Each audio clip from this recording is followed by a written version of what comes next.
My name is Madison Reed, and for 12 years, my parents told the world I was dead. Not figuratively, not metaphorically, they literally told our neighbors, our extended family, and the entire Greenwich community that I had perished in a tragic accident shortly after leaving home at 19. They accepted casseroles, they accepted condolences, and they even wore black for a month. I found out about my own death 3 years after the fact, through a forwarded Facebook post from an old high school friend I hadn't spoken to in ages. It was a picture of a memorial service program with my senior year photo on the cover.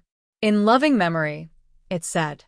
I was 22 then, eating ramen in a basement apartment in Oakland, trying to teach myself code on a laptop held together by duct tape. I remember staring at that screen, feeling a coldness spread through my chest that never really went away.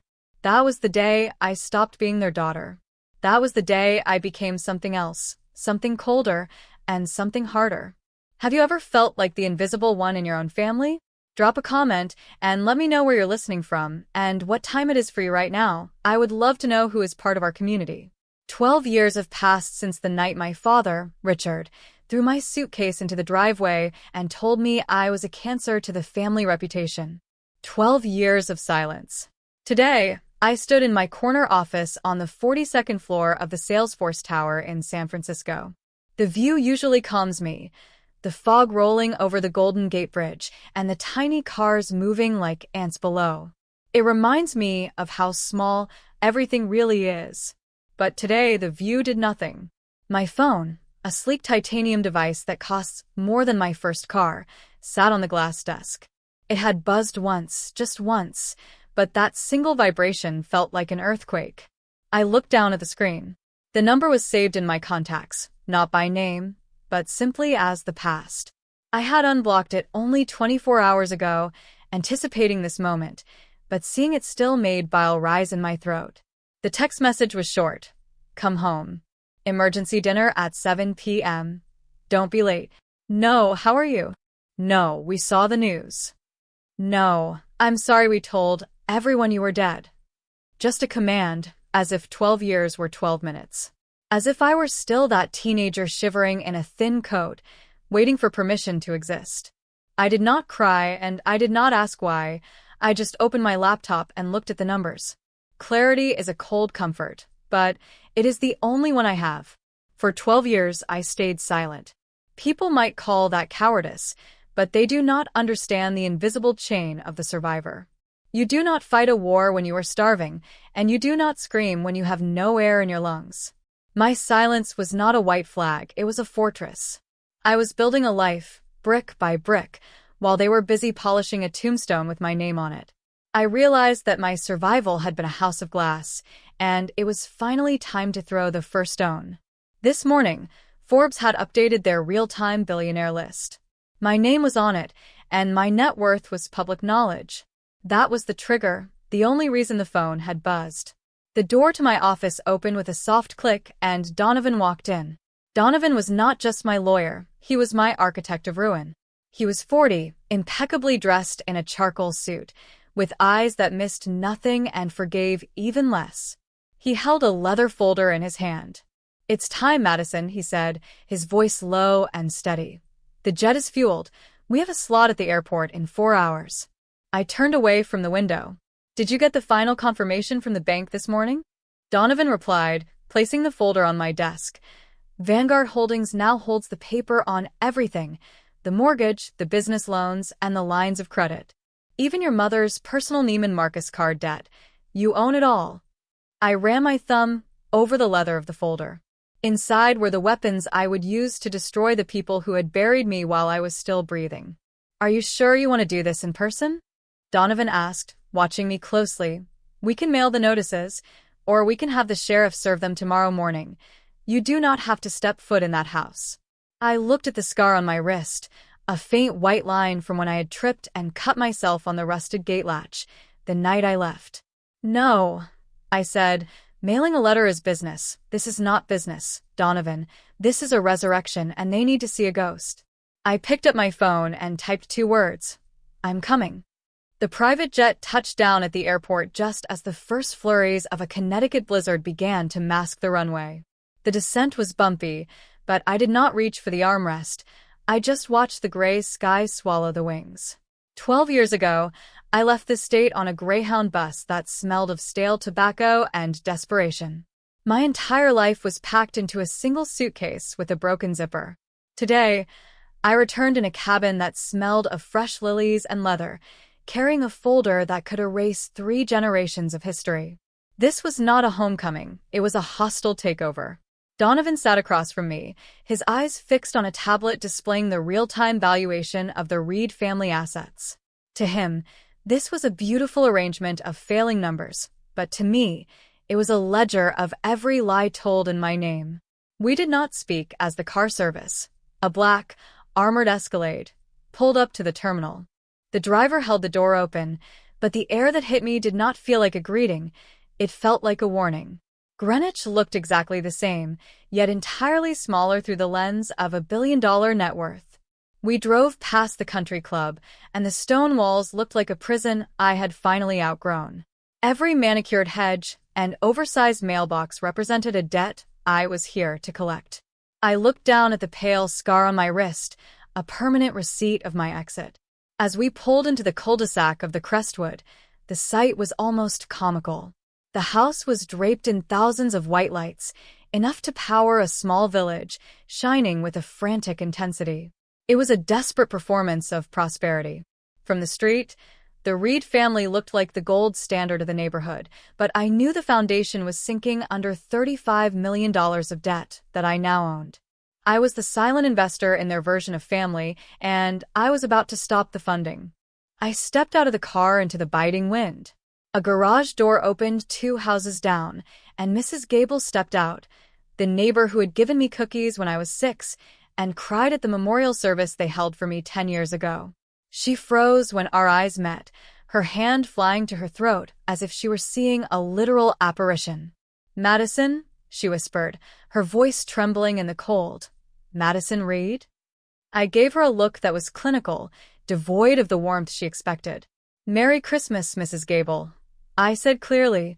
"I'm feeling much better now." I did not wait to see her reaction. I turned toward the front door of the Crestwood. The path was shoveled with a precision that bordered on pathological. Everything about this place was a facade constructed to hide the rot. I was not there to beg for a seat at their table. I was there to reclaim the ground they were standing on. I reached out and pressed the doorbell, and the resonant chime echoed through the hallway I hadn't stepped foot in for 12 years. I was not a daughter anymore. I was a resurrection, and the bill was finally due. The door swung open, and Jennifer Reed stood there, a vision of artificial perfection that was starting to fray at the edges. She wore a red velvet dress that I recognized from a designer collection at least 5 seasons ago. She had clearly had it taken in to hide the weight she had lost from the stress of a collapsing empire. Her hair was a fierce, unnatural blonde, sprayed into a helmet that did not move even in the biting wind. For a heartbeat, she just stared at me. Her eyes did not settle on my face. They darted to my coat, and then to the massive diamond studs in my ears that cost more than my first 2 years of college. I saw the calculation happening in real time. She was not looking at a daughter she had mourned. She was looking at a lifeline. "Madison," she shrieked, a high-pitched, theatrical sound intended for whatever neighbors might be watching through their curtains. "Oh, my baby. You are finally home." She lunged at me, arms open wide, but I stood as stiff as a board. The smell of Chanel No. 5 and stale gin hit me, a scent I associated with lonely childhood nights and superficial cocktail parties. I did not hug her back. It was like embracing a mannequin. When she realized I was not reciprocating, she pulled back, her smile faltering for a microsecond before she plastered it back on. "Look at you," she gushed, her hands hovering near my shoulders but never actually touching. "You look expensive." "Does she not look expensive, Richard?" Richard appeared in the hallway behind her. He looked smaller, grayed out, and his posture was still rigid with a pride his bank account could no longer support. He did not smile, and he did not cry. He looked at me with a mixture of resentment and naked greed. "You are late," he said, his voice like gravel. I almost laughed. 12 years of being erased, and his first words were a critique of my punctuality. Something like that. I said coolly, "Hello, Richard." He flinched. I used to call him father, but not anymore. Now he was just another distressed asset I was here to audit. I stepped inside, my heels clicking on the checkered marble floor. The foyer looked the same, but the cracks were showing, frayed rugs, a water stain on the ceiling, and the smell of dust and dying dreams. I looked at the walls, and there were photos of my brother, photos of their purebred dogs, and photos of their trips to the south of France. Not a single image of me remained. I had been scrubbed from the inventory. 12 years ago, I was a defective product that needed to be recalled, but now, I was the only thing of value in this house. I ignored my parents and walked toward the corner of the room. Sitting in a wheelchair, looking frail and small, was Grandma Elizabeth. Her hair was white as snow, and she was wrapped in a knitted blanket. Her eyes, watery and wide, found mine. I knelt beside her, disregarding the $5,000 dress on the floor. "Grandma," I whispered. Her hand, trembling and spotted with age, touched my cheek. "Madison," she rasped, "I told them you were not dead. They said I was crazy, and they stopped letting me use the phone." Rage, clinical and cold, filled my chest. They had not just lied to the world. They had gaslight an old woman to secure her silence and her assets. I held her hand tight. "I know," I said, "but I am here now, and I am taking everything back." The dining room was set for a royal banquet, a performance of opulence that felt desperate against the backdrop of the house's quiet decay. Crystal goblets shimmered under the chandelier, and silver flatware was laid out with surgical precision on a heavy linen cloth. It was a scene straight out of a magazine, designed to intimidate and impress, but the air was so thick with tension it felt like a physical weight. My parents sat at the heads of the table, Richard looking like an aging monarch in a smoking jacket that had seen better days, and Jennifer vibrating with a nervous energy that suggested she was one drink away from a total collapse. A hired server brought out the first course, jumbo shrimp cocktail on beds of shaved ice. Jennifer beamed at me, her hands clasped tightly. "I had them prepare your favorite, Madison. Do you remember? You used to love shrimp when you were little." I looked down at the pink crustaceans and felt a cold, familiar anger.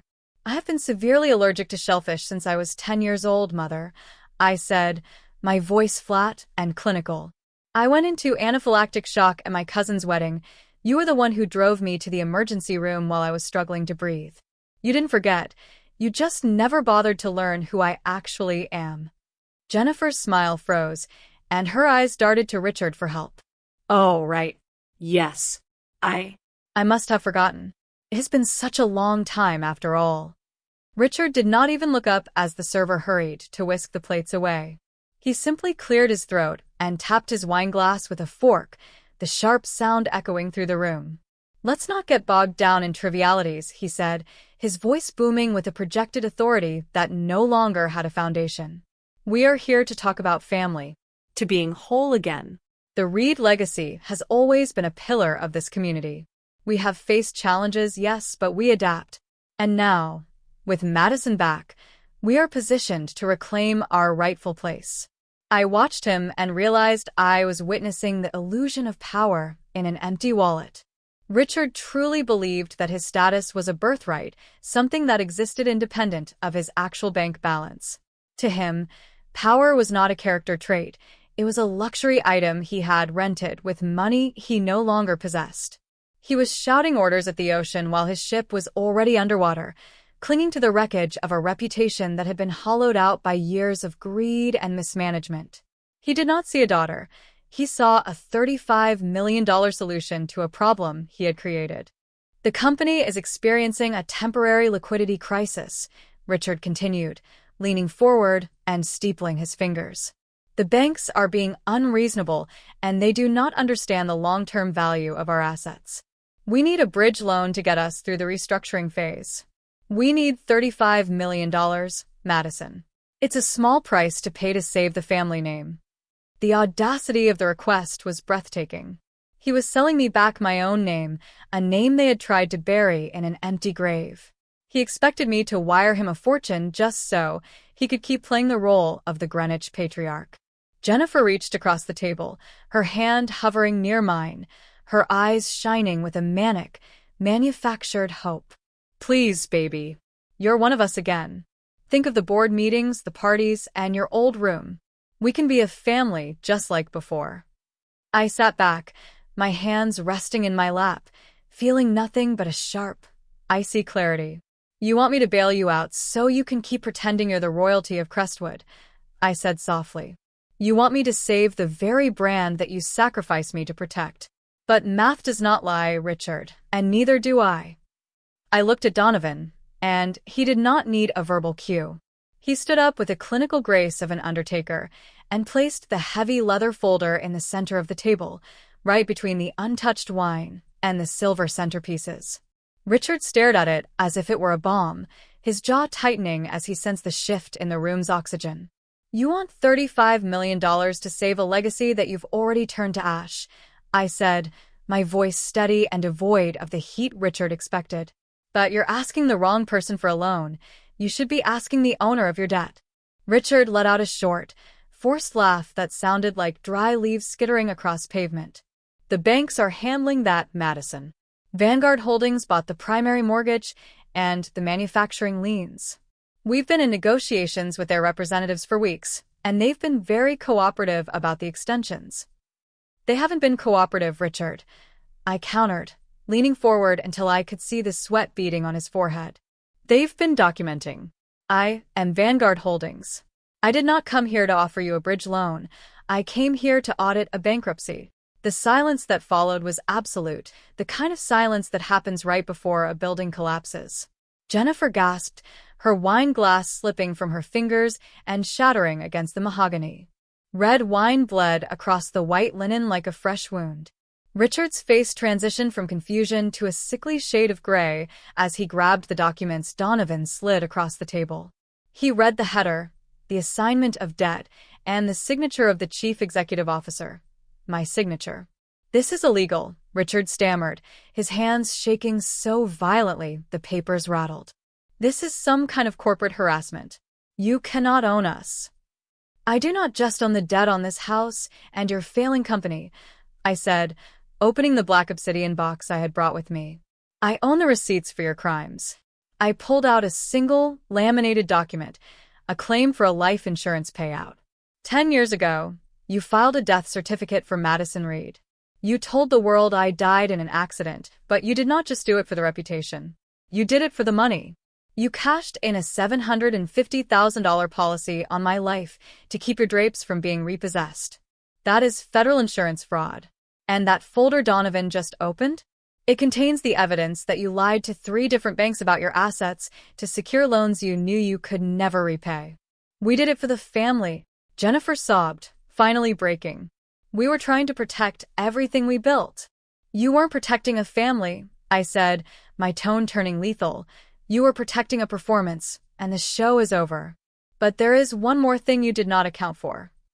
Grandma Elizabeth wheeled herself forward, with a sharp, knowing light in her eyes. She reached into the folds of her blanket and pulled out a small, notarized envelope.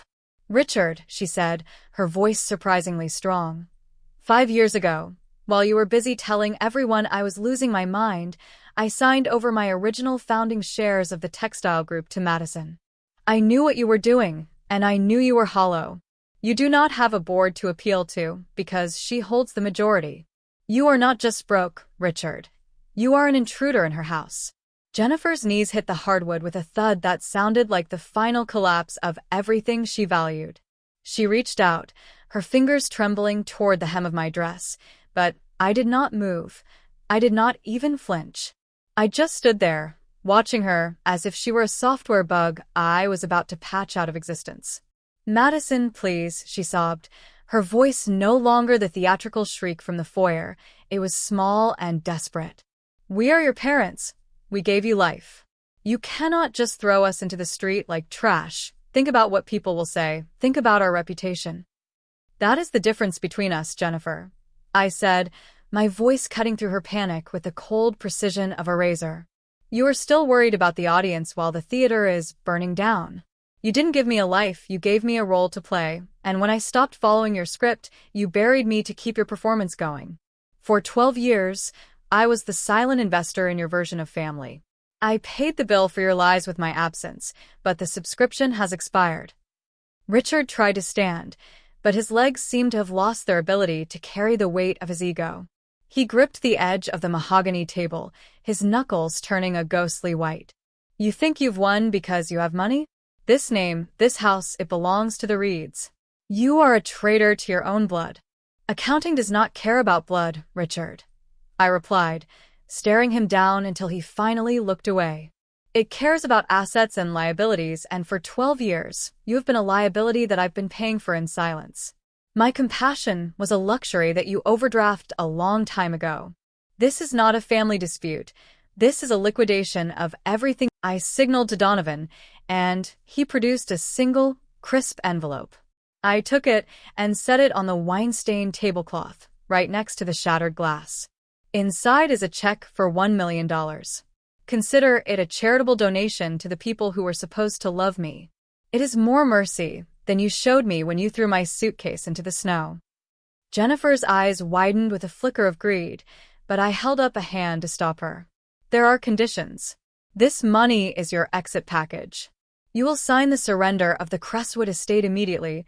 You will leave this property by 12 o'clock noon tomorrow, and you will never contact me or Elizabeth again. No phone calls, no letters, and no stories to the press about your billionaire daughter. If you even mention my name, the Vanguard legal team will bury you in so many lawsuits you won't be able to afford the air you breathe.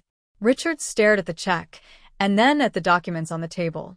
The King of Greenwich was finally seeing the reality of his kingdom. He reached for the pen, his hand shaking so violently he could barely hold it, and signed the papers. He dropped the pen as if it were burning hot and slumped forward, his head in his hands. I walked over to Grandma Elizabeth and took the handles of her wheelchair. Ready to go, Grandma? I have a room waiting for you, where you'll never have to ask for permission to use the phone again. She looked at her son and daughter-in-law one last time, and then she squeezed my hand. Let's get out of here, Madison. This house has always been too cold for me. We did not say goodbye, and I did not look back at the ruined dinner or the two people who had once claimed I was dead to protect their pride. As the front door of Crestwood closed behind us, I felt a weight vanish that I had been carrying since I was 19 years old. The blizzard was still raging outside, but for the first time in my life, I was not the one shivering in the cold. 6 months have passed since that night. The house in Greenwich is gone. I did not just sell it, I had it leveled. I sold the land to a developer under the condition that they build a community outreach center for young people who have been rejected by their families. It is the justice of the sower, taking the soil of a toxic past and planting something that actually feeds the future. I used the ruins of my parents' vanity to build a sanctuary for kids who, like me, were told they were defective products. My parents moved to a small, 2-bedroom condo in Boca Raton with the $1 million I gave them. I heard through a lawyer that Jennifer filed for divorce 2 months later. She is currently working as a greeter at a high-end department store, a job where she gets to wear a uniform and pretend she's still part of the world of luxury she once inhabited. Richard spends his days at the local dog track, chasing a win that will never come. They are alive, but the Reed family legacy is buried in an unmarked grave. As for me, I am sitting on the patio of my vineyard in Napa Valley. The air smells of sun-warmed grapes and lavender instead of gin and judgment. Grandma Elizabeth is a few yards away, pruning her roses. She has gained weight, her cheeks are pink, and she laughs at the birds every single morning. She is the matriarch of a new, quieter empire. People tell me I was cold for doing what I did, and they say I should have forgiven them, because blood is thicker than water. But forgiveness is a luxury for those who haven't been buried alive.